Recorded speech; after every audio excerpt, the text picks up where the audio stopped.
Oh, you're getting better than that all the time.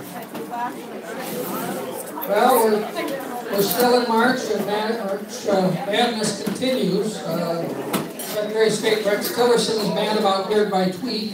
Apparently, reported that he learned about it while he was in the job. So,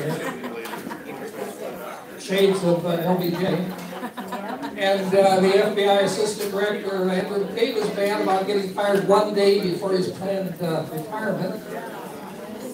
And of course, National Security Advisor H.R. McMaster is mad about being replaced by such a doofus as John Bolton. I don't know how many of you recall Bolton's history, but he wasn't able to win confirmation as U.S. Ambassador to the United Nations during the W. Bush administration, even when they had a Republican-controlled Senate. And so instead, they had to do a recess appointment to get him in as UN ambassador. So when they call an ambassador on the TV, it's sort of an asterisk.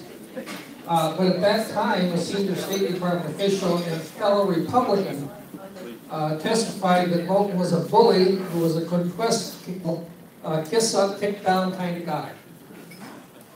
And if you're following the news, he also has publicly recommended a first strike on North Korea. So, hold your credit. But you know, you got to give the president just a little bit of credit, because who would have thought a year ago that we'd be feeling sorry that the former president of Exxon Oil was left? And Andy Horowitz reports that the real reason was fired is because they caught him under the desk in the Oval Office trying to disconnect the button, button. Anyway, the president is now free to go his own way on foreign policy, including plans to meet with the North Korean dictator Kim Jong-un. And I don't know about you, I think April Fool's Day would be the perfect day for him.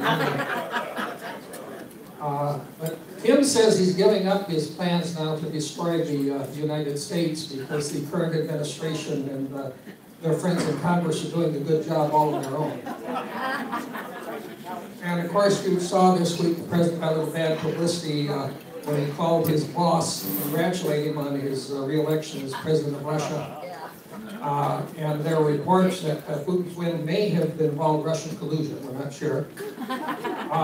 But anyway, there were leaks that Donald, when he was making the call, had some briefing papers. And one of them in big letters said, "Do not congratulate." And so I think our only hope is that the last sane person before he's fired from the White House can slip in a note that says, "Do not resign." And someone suggested Melania try to slip in a note that said, "Do not divorce." But anyway, when asked about the Russian election, and this was a quote, White House Press Secretary Sarah Sanders said, "We're focused on our elections. We don't get to dictate how other countries operate."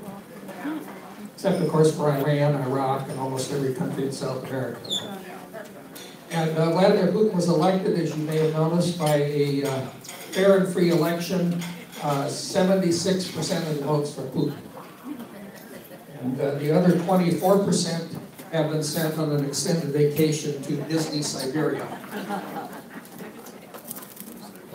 And it's a great opening for a joke. A porn star, a reality star, and a Playboy model going to a bar. Actually, what they're doing is going on 60 Minutes, and they're going to discuss the president and his shortcomings. And I don't know if you heard that Education Secretary Betsy DeVos said she never watched 60 Minutes after her recent interview. She says she has better ways to spend a half hour. Okay, anyway, we'll get on to some serious stuff here. Next week,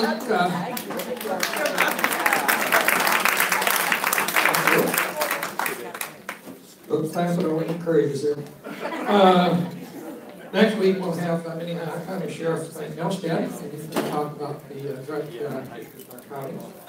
And then tomorrow, if you missed it, the March of Our Lives, the kids and their parents are going to take to the streets and demand an end to gun violence. And in Sioux Falls, they're going to meet in Uruguay to join them. They're going to meet in Carnegie Town Hall, downtown. And they're going to march down Dakota Avenue to Falls Park West. They're meeting, they'll start the march at 10 o'clock. And they're going to have some student leaders, and I guess Nick Weiland, City Council candidate, is also going to talk either before or after. So you can get down to that. If the snow isn't too heavy, we'll get down and support that idea. Also, next Thursday, we're serving the banquet. We do need a few more volunteers, and I think Jim's got a list he's going to pass around. And he isn't listening to me anyways. And then I think Denny, who is our nominating chair, has a nomination to make. As you know, Jim Eckhoff served as our secretary for quite a while. Did a wonderful job. And the big thing about being the secretary is we meet every other week, and mainly we talk politics. We don't really plan these meetings. Anyway, Denny, if you'd like to, do you want to?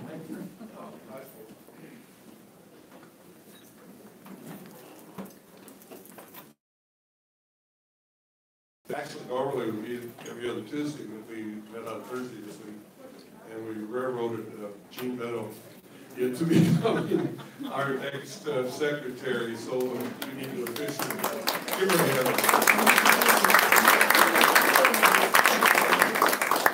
We need to make it official by, I place your name in nomination, and I hope there's a second. I'll second. Very good. Nomination has been made and seconded. Are there any other nominations? She is a CPA with a master's in taxation and an international accreditation called the CGMA as well. She is currently sitting on the City of Sioux Falls Internal Audit Committee, as well as serving as the Lincoln High School Band Parents Association treasurer, which is a lot of work. If you know anything about the Lincoln High School marching band. Those are her major qualifications. Obviously, I think that she's much more qualified than, say, the person that the opposing party would be running against her. And I'll leave it at that. So, if you please sign this.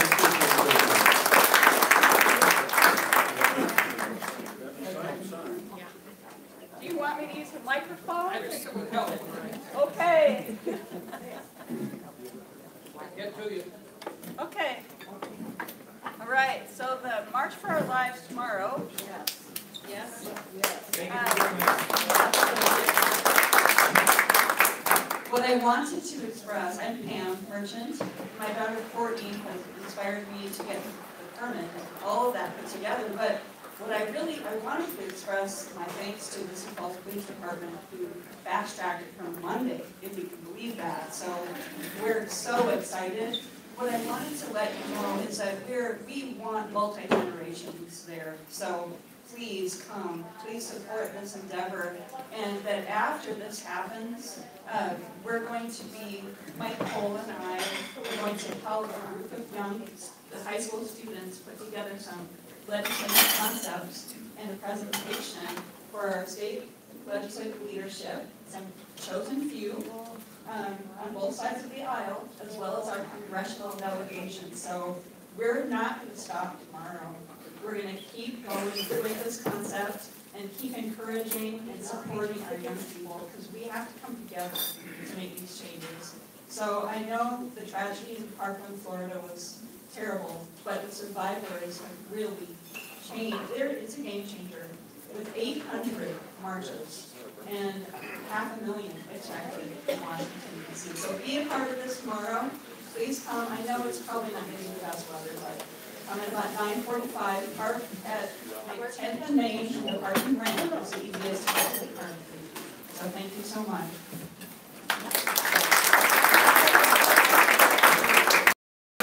We also mentioned some of the news articles nationally that they're going to register all the kids that are eligible to vote on high school kids. So Are your kids going to go to Yell here in early April? Are they going to be part of Yell? Courtney has gone 3 times, okay, and I know Sam is here and should speak on it. we have to do her application. I know it's due tomorrow, I believe, but she's coming. Okay. And some of those Yes. ideas need to be pushed forward to Yale. That was what I was Exactly. thinking. So Sam can speak more on the Yelp program. Thank you. I was just gonna share, it came up in my, Facebook feed, Credo Mobile has got some downloadable, Credo Mobile has got some downloadable posters you can print out, and some of them are pretty good. This one shows bullet and crayons, it says, bullets are not school supplies. And there's quite a variety of them, so if you want an instant poster, take the print out. I can speak loudly. I just wanted everybody to know I'm trying something new today in videoing the presentation. It's live streaming right now out on YouTube. And I'm going to try and do this more often and get it set up so that maybe we can just do it every week here. So it's at SiouxFalls.org. Takes you right to the YouTube channel. If anybody wants to link that on their website or Facebook, go ahead. We want to thank Bruce because we came up with this idea a month or two ago and met with some people and we were going to do it ourselves. And we're glad Bruce is doing it for us. He saves us some equipment. So. By the way, just one other thing on that. I have over 3,300 videos of Sioux Falls governmental affairs and different events that have happened in Sioux Falls in the last 4 years, and all the city, county, and school district videos that I could save going back to 2006. So they're all there for you to research, get transcripts, find out what's been happening.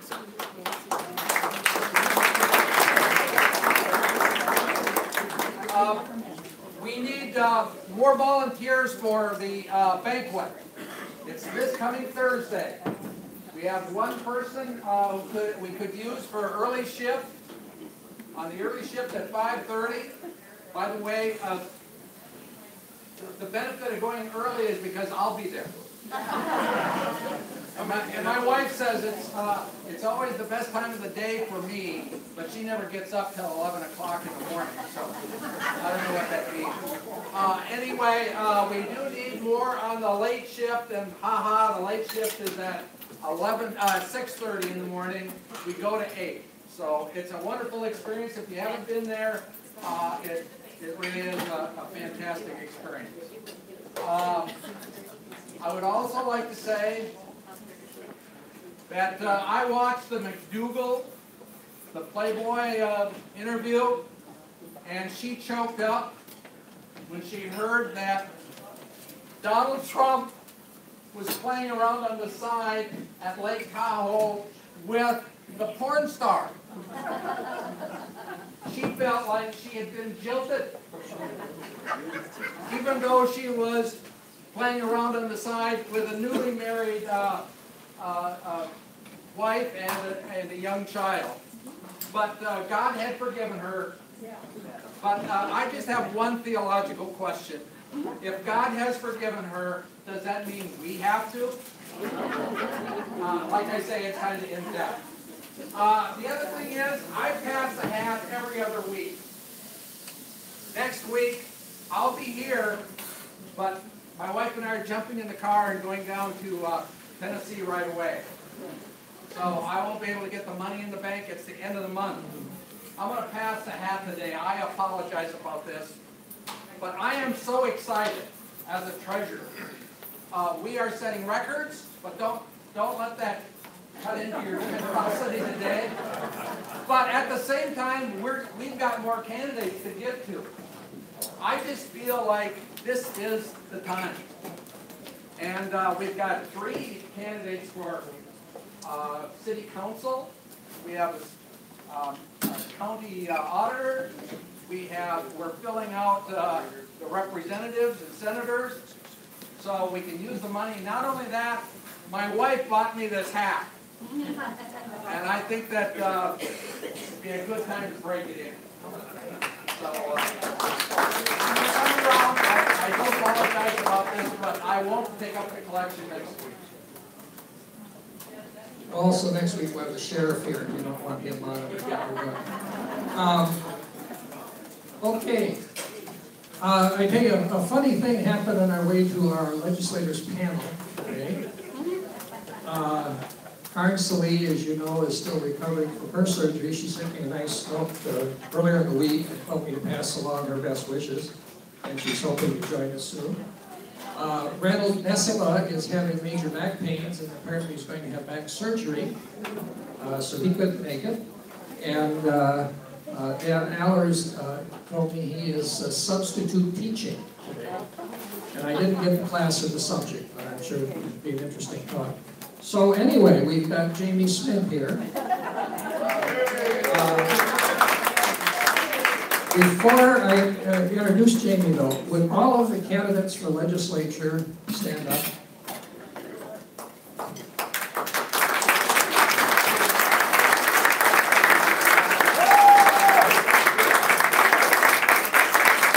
Anyone who haven't had a chance to introduce yourself to this group? Other than Margaret. The rest of you sit down and let the two that haven't, just a little brief introduction.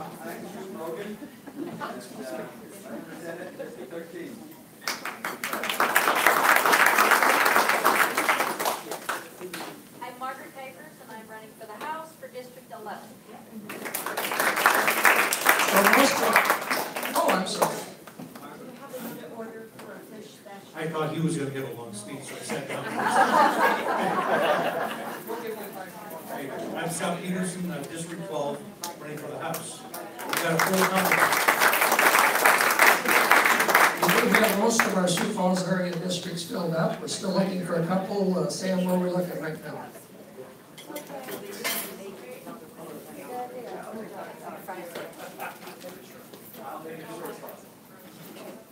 Hey all, Sam Parkinson, Executive Director of the South Dakota Democratic Party. I want to say thank you to all the candidates that are here today, putting yourself out there, letting people know you're running. We're very thankful you're running.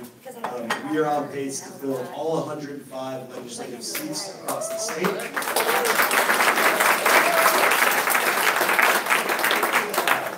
We're still looking for a couple of candidates in the Brandon area, so if anybody knows anyone who wants to run in District 10 in Brandon, please let us know. We've got until Tuesday to get that done.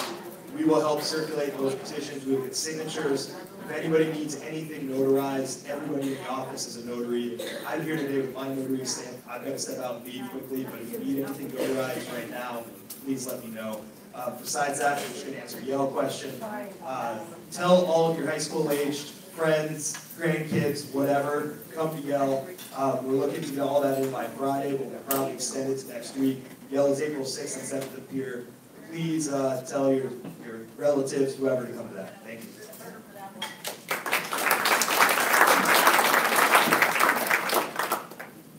Okay. Well, I wanted to introduce you so that you know next year we're going to have candidates to spare when we do these talks. Anyway, I think you all know Jamie. He's completing his first term, District 15 in the House of Representatives, and he is running again. We may have some primaries in District 15, so all of you get out and vote if you're in that district. I'll help Jamie along. With that, I'll just let him explain what we're going to do today. First of all, thank you, Tom. Thanks for having me today at the Democratic Forum. It is always a privilege to be here and speak.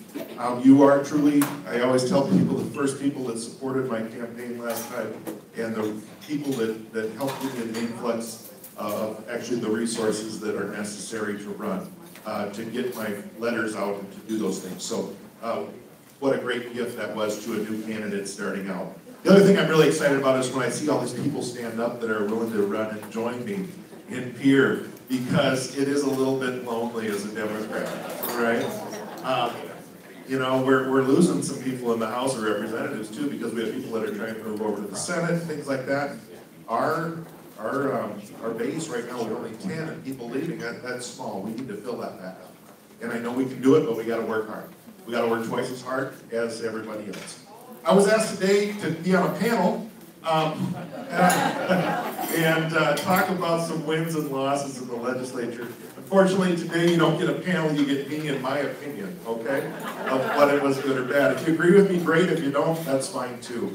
I was talking about being filmed earlier, and I definitely have a face for a radio, and so I apologize if I break his system. But I move further back. You move back, makes me look smaller. That's great. Thank you. It was if you haven't been in here, and first of all, there are people all throughout this room that have influenced me on this journey of becoming a legislator and to be able to stand up and be a voice for people. I range from, and if I miss somebody, I'm sorry, but I want to tell you how this room is connected. And you guys probably have that story too. Maybe you don't. I look at Susie Blake over here when she was running for lieutenant governor, and before that, I bumped into her at Hy-Vee, and she said, Jamie, you should do this someday. That was years ago. Okay? Her son worked with me at Gigglebees a long, long time ago. Okay? So that goes way back. My dad taught with Danny Pearson, I believe, way back. I go to church with Deb and Ann McGovern. So we're connected at church, and Bill over here. So there's that church community. Teachers in the room. Today I see Fred Stevens, who I know, and Shirley, my family's worked with. And I have former students in the room. Ray is here today. And I could go on and on and on around that list, but that's what this community is. Okay? And so you vote for somebody to go represent you in Pierre. And what an honor, but what a responsibility that is. So know that I take that seriously, because I'm taking each piece of those people and saying, can I do the best job I can? So voting this year, that's the one thing that all legislators do, and we cannot not vote. You have to vote on a bill. And sometimes it's not easy.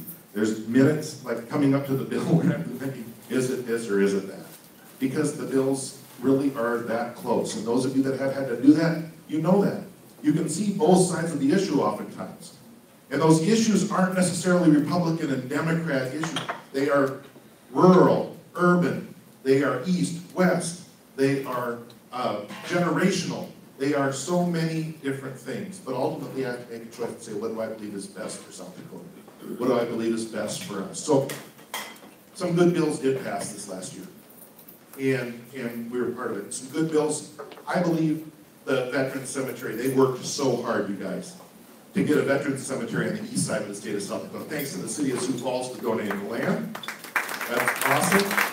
Thanks for those that stepped up, and thanks for those that are willing to work it to the very, very, very end and get the funding for that Veterans Cemetery. Now we need to support that Veterans Cemetery moving forward, make sure it turns out to be what it's supposed to be. Another bill. Dan Allers got a bill. It created some provisions regarding language development for deaf and persons with hard of hearing. And it was a controversial one in the Ed Committee because it kind of went against some of the Ed Department. But we voted for it, adding a little bit more help. If you don't develop your language skills at an early age, you're lost. Okay? And you're making that up. I was just talking to Fred Stevens, 4th grade, he tells me, from the education. If we don't get them by 4th grade, folks, you're at such a deficit and risk to not graduate from high school. Okay, and move on from there. So why would we want to help? Because if we can help them, we can. So that was a good bill, I think. Senate Bill 164, forced sterilization of, or not sterilization, we're not talking about that, catheterization for minors. That's a whole other issue. Forced catheterization of minors without parents' consent. The other shouldn't be done either. But we can't do that. We passed a bill that says we can't force somebody to do that. And that was good. We also, though, had a lot of bills, and I'm going to talk about those in a minute, that didn't make it very far. They die on party lines in committee. They died, a lot of them this year on the Senate side. It seemed like the Senate was fighting those bills, and next year they'll probably come back as House bills, and we'll throw them out, and we're going to keep working. But some other thing that we do, you can't always just be bringing the bills forward, and it was a good friend of mine that told me, people were asking me, what bills are you bringing, Jimmy? What bills are you bringing? And I had a couple that I ran this year, but he looked at me and says, you don't need to bring any bills, Jimmy. You just got to stop bad ones. And really, when we think about it, we have a lot of laws, right? But let's stop bad bills from happening. And we did that this year, all right? We did that. We stopped a lot of bills that were attacks on ballot measure issues. Okay, we weren't totally successful in stopping those. On the list, real quick, HB 1220 is initiated measure bill. There was 1302, 1007. You know, you go down, it just was good. There were 4 that we just got killed. Okay, we didn't let them become laws, and that's good. Anti-immigration and refugee legislation. That came back again this year. And you know what? People didn't like it. We voted against it. And it wasn't just Democrats voting against it, it was Republicans too. That gives me hope. That lets me know when the last one of those bills hit the Senate, and it was either 7-1 or 8-1 against, with only 1 yay vote towards a bad bill. That's a win, you guys. Thank your Republican friends, that's a win, okay? So that is a huge win for us. The bathroom bill comes back, okay?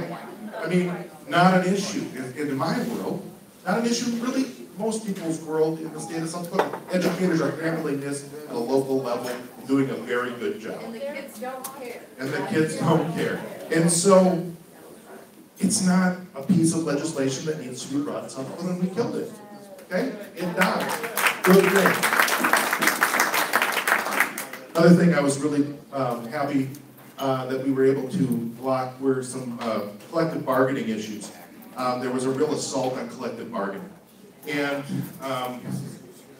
one was for public school administrators. One was a bill against compensating labor union representatives during how they're compensated, and then also prohibit collective bargaining by employees of the Board of Regents. We blocked them all. We stopped that whole slate against collective bargaining. That was good. Those were good things. Now I'm going to talk negatively for just a minute. I don't like to go there, but we do have to.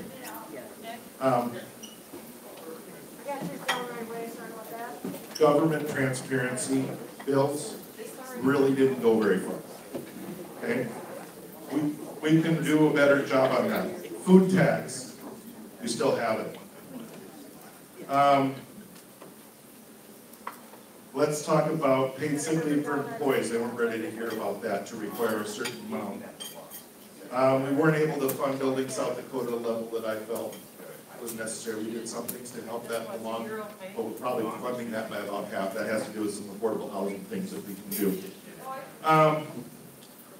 Career and technical education didn't get funded as good as we could have. Early Learning Advisory Council was killed. Government officials, we have Senate Bill 192 that government officials must, have their records open of the contacts they're making, things like that. That didn't go very far. And then the other things that did pass that were kind of bad, they had to do with your ability to put things on the ballot, I really think, and that is so. So right now, we have only one topic to be on an initiated measure. Well, is that topic taxation? And then all the things that come under. How broad is the topic? I think there's going to be litigation. Okay, in that one. Revise certain provisions regarding verification of registry on your petition circulated. You basically have to donate blood now, folks, and give a blood sample, okay? Even check your family, where your family. Yeah, where do you live and all of those things. It gets tough. And then we have House Bill 1177. It's limiting our ability to circulate petitions again. And then to put constitutional amendments on the ballot, they can only have one subject. Why do they want to do this? What do they want to do? They want to make it harder. They want to make it harder to have the voice of the people represented. I can combat all that, though. We don't need House resolutions, and we don't need these constitutional amendments, folks. Vote more Democrats into here. Okay? If we had a balanced government in here, the will of the people would be done. That would be more representative of the people. You wouldn't see so many people, like when we had a minimum wage increase in the state of South Dakota, overwhelmingly passed. But we couldn't do anything about it legislatively. Okay? So balance and peer. Number one issue on this next election cycle, for me perhaps, is balance and peer. Why it's going to make a better government for all of us. Okay? It's not that they're bad and we're good. Don't do that. It's balance. You can get people to agree that balance is important. No matter what side of the aisle they come from. Balance is important.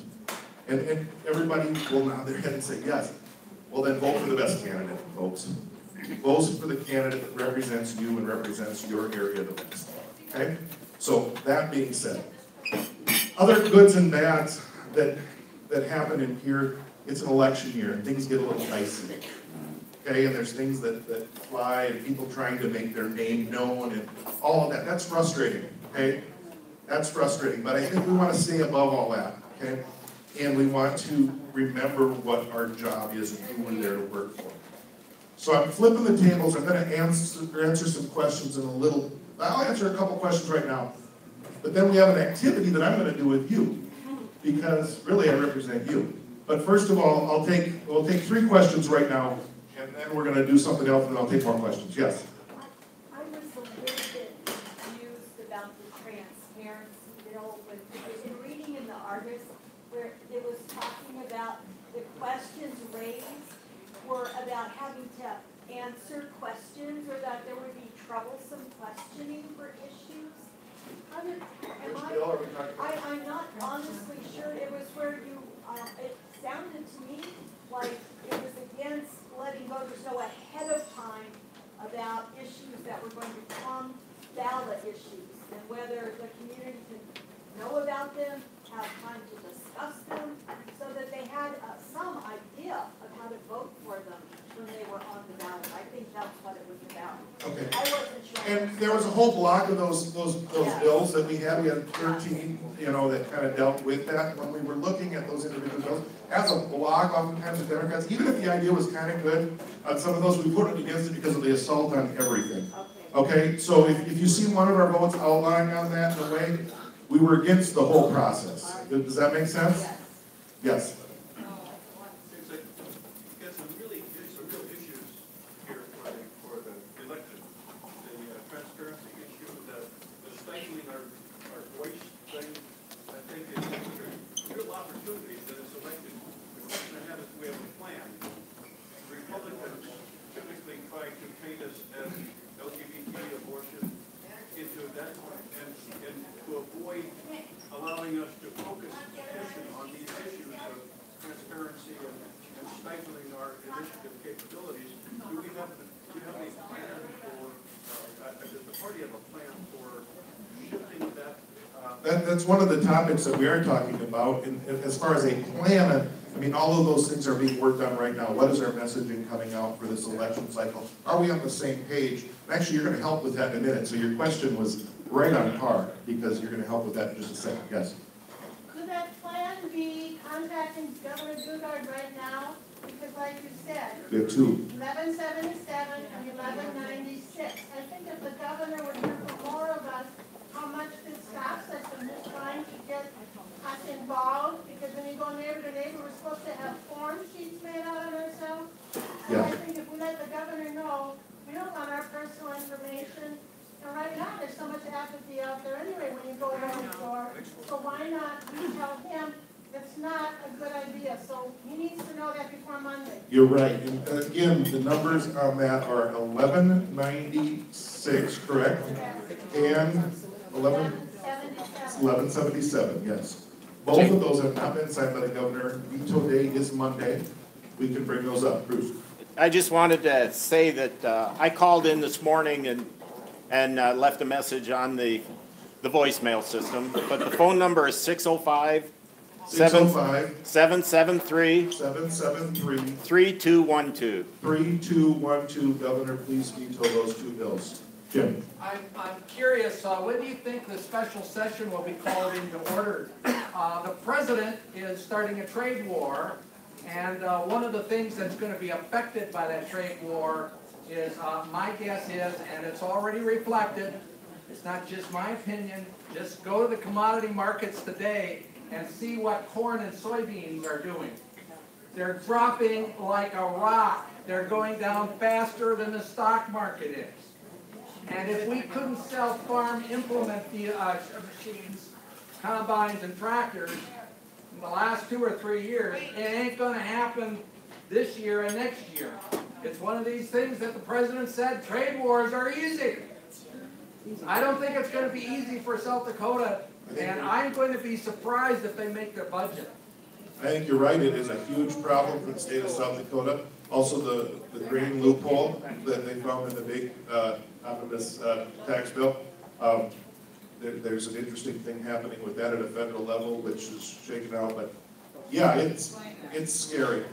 I don't know all the details about the grain loophole. All I know is that it had to do with whether it was a pass-through company, how you bought and sold grain, and how much you were able to write off. Accountants can tell you. I think it goes something like this: if you sell your product to a cooperative, you can take some kind of tax break, or you can declare it.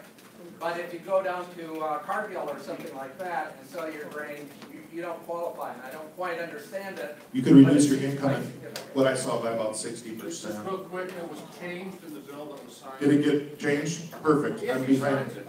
If he signs it. If he signs it, it's in that bill. Okay, it got changed. We found a fix. Thank you. Because that was a huge deal in the state of South Dakota. What I want to do right now is a little change up that doesn't get done at forum real often. You guys get to ask me questions and you get to do different things, but right now I'm asking you a question. And on your table, there is, thanks to the South Dakota Association of Healthcare Organizations, I gotta thank my lobbyist friends for giving me my freebies. We're not wasting paper here, folks. We're gonna hand this out, you have a pen. I'd like you to group up at your tables. And this is the hard part.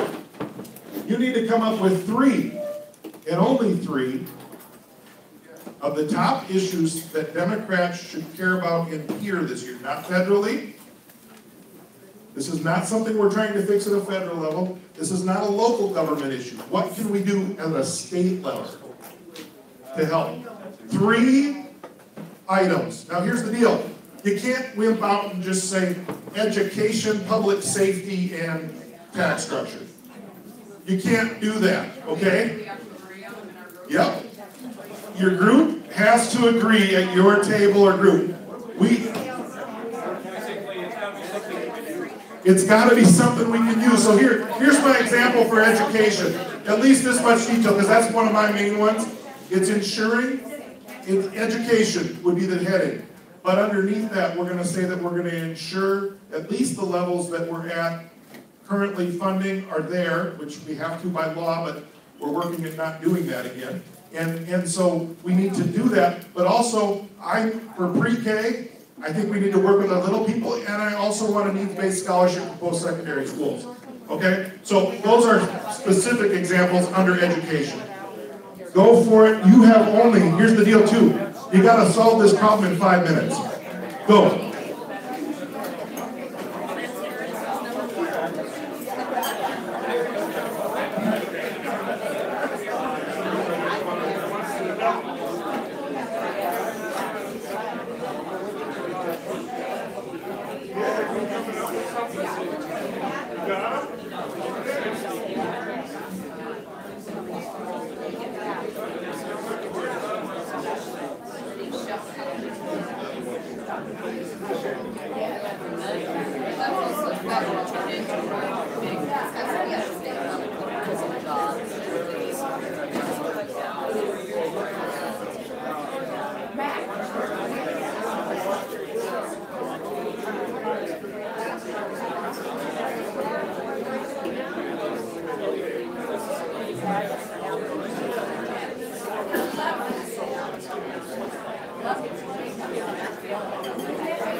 Government is meant to hold, but they teach you government is a they teach you about the three branches. Federal government, and it's pretty much limited to that. There's no What's that? Oh, that's fine. How's my A+ table doing over here? That's straight A's too.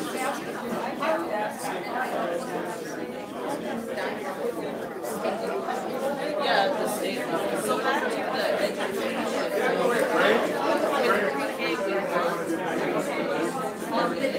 We are too behind. We have not heard.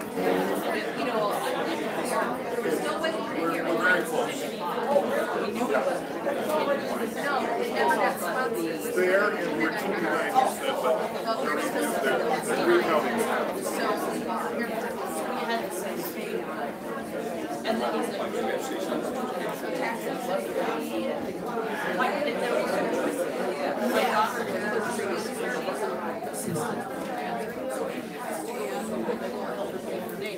he couldn't go to Head Start. He couldn't go to, you know, it was just this circle of, and we knew it was wrong, but we still had to run ahead. So how, you know, having dealt with the system.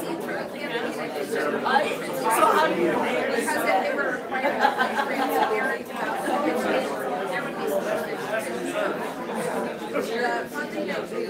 funding depending on what, so is that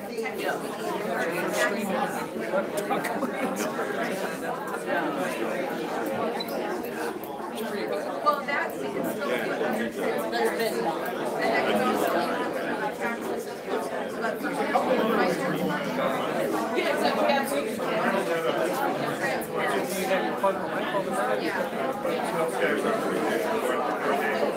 yeah, something with every day, absolutely.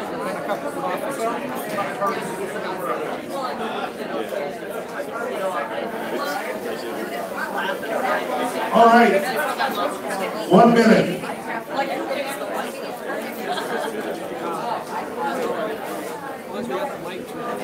Oh yeah, and that's straight on.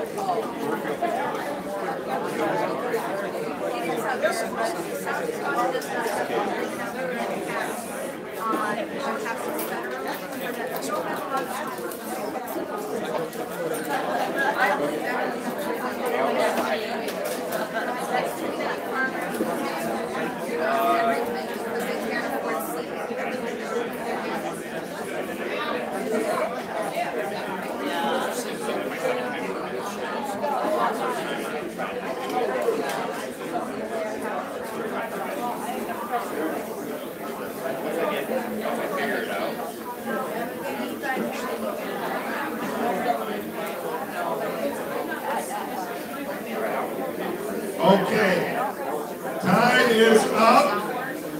Eventually I'm going to collect these, but right now what I'd like to do is we're going to go group to group. You need a spokesperson, and you're going to give me, we can't talk about all three, but if you could give me your number one at your table over here. I'm going to give this to Linda over here, and they're going to tell us their number one issue.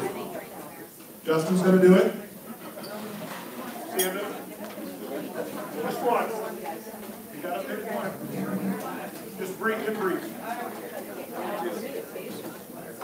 The one we had thought of most was, again, what you said, the funding of pre-K. That's an extremely important thing. If I'm correct, we're one of 4 states in the country that don't have publicly funded pre-K education. So that's one I think is, it should be low-hanging fruit, probably not, but that's probably our. Okay, excellent. So we have pre-K over here. I'm going to give it to Mary. Rip.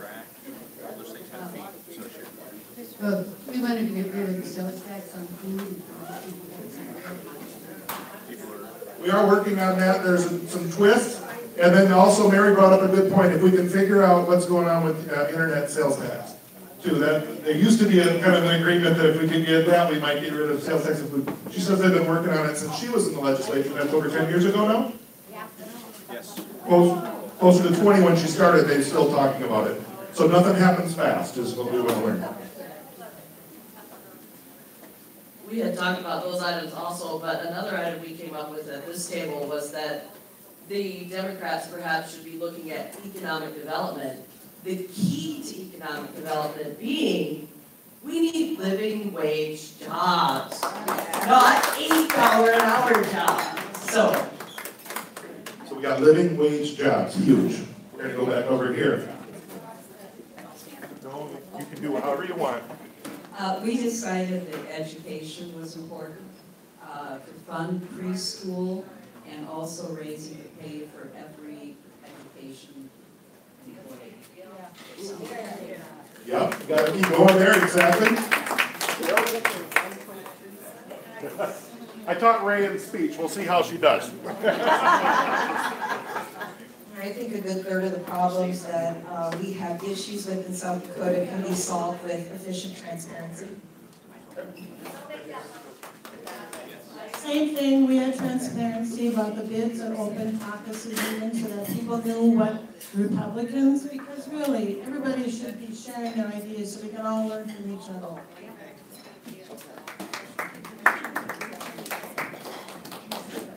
Oh my God, there's so much stuff. Okay, so we had some dissent about what we wanted to have for our top one. So I'm going to take this opportunity to say, we said food tax, and we did say more transparency in elections. But our actual top one, that hasn't been mentioned yet, is the 5-cent tax on individual drinks per drink in a bar. That I believe one of the arguments against was. I'll drink to that. Was that people would drive up to order, you know, while there's 20 drinks a night, that would cost them $1. So, but yes, so that's me changing the rules on that. No, that's good. We like rebels. Okay, so, oh, here we go. Ours was food tax too, it's time for it to go. Our three issues was we would like to work with the rest of the world to tax, not to tax food in South Dakota. We are interested in public support for preschool, pre-K education, and we're interested in kind of the judicial system for juveniles that needs to be overhauled and repaired and all that. Those are our three. Thank you. No, that's an important one too. That what are we doing with our kids, our troubled youth? Huge one. Okay, our top three have already been mentioned, of course. We would say open government, transparency, the ability to investigate and tell us exactly what happened in corruption issues and corruption cases.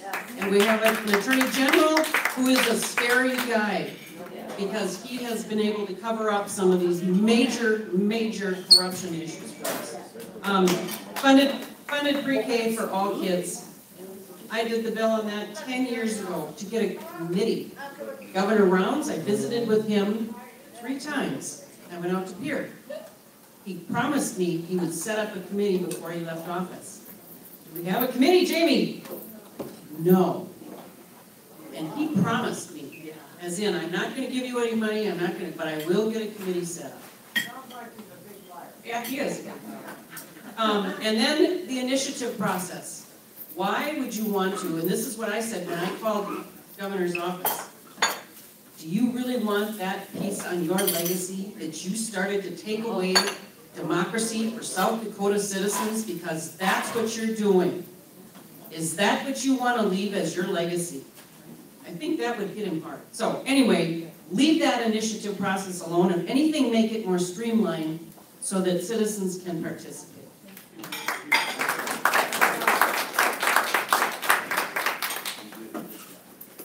Well, we had the early childhood and pre-K and special ed has one. And our other two are kind of different than everybody else's. We had balance, which I don't know if you can run that or you can fix that up there, but we need balance to do any of these things. But Medicaid expansion and treatment of addicts and mental illness, patients.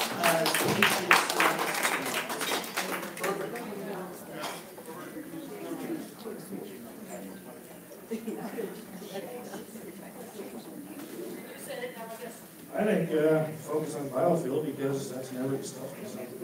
But the money has to come, the plate has to come from somewhere, and so we said, well, why not institute a state sales tax? Or the state income tax? Right? Okay, stable, progressive. So, Grant? I just have to throw this in there. If you're talking about sales tax still needs to be taken off of menstrual products as well. You need that to live if you're a woman. And you know what? It should not be taxed. There we go. So, everything, if you please leave your sheets, we're going to take, honestly, this helps us a great deal because you've touched on the issues that we grapple with every day in the legislature. And every one of your tables came up with the things that we're trying to do, folks. And we need to keep working at them. As you know, and I talked about with Mary Galinsky over here, over 20 years ago starting this, and Susie's saying that it doesn't, okay, time to make this happen. We can elect a governor that's a Democrat. Okay, Billy Sutton can be our next governor. That'll move the bar a long way. We can elect more Democratic leaders into the legislature and get us back to a balanced level. When I talked to those of you that serve with a little more balance, you were able to probably, you know, it's tough in ways when it's balanced, but you get something for you can do something. Okay, and so that's exciting. You know, that we're going to be doing that. I think it's going to be a good year for Democrats at the polls, folks. But it's not going to be without hard work. Okay, and money. Yes, and money. So help those candidates however you can. Door knocking, fundraising, calling, getting out there. I do appreciate your support. It's been awesome. I appreciate your phone calls, your emails, just giving me information at the start of the talk today to make sure I hit those certain points. Incredible. Two things we haven't talked about we want to go back to. There is a march happening tomorrow, 9:30 downtown. I'm probably the only person that spoke against being armed on the floor of the House last year. Nobody else talked about that. I didn't think it was a good idea. I do think we can have common sense gun legislation, and we'd like to get there to support our children and do that. And so please get out if you can to that march. It'd be great to see not just high school kids. Okay, that's all I'm going to say. Yes. I have one thing, Pam, about that march is that Scott Fischke, who was running for Sioux Falls City Council and then switched to running for Sioux Falls School Board, if you've been in the lead Facebook group, you may have seen a post today that he is planning on running a counter-protest to that. So if that, makes anyone else want to be there more, then all the better.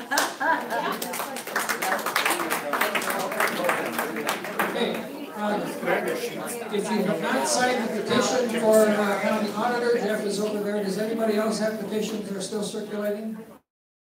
15, I need 15 to join me. Any District 15 people? Okay, District 25, Jeff, 15. And if the scribbles, if we need more volunteers for banquet, this hat is a winner. Eight new members here today. I had one little quick story of the trials and tribulations of doing petitions and everything. Yesterday, Jeff Barth called me and asked if I would be a placeholder for the county auditor position because he still didn't have a candidate. Placeholders, is somebody that's willing to step aside when they get somebody better.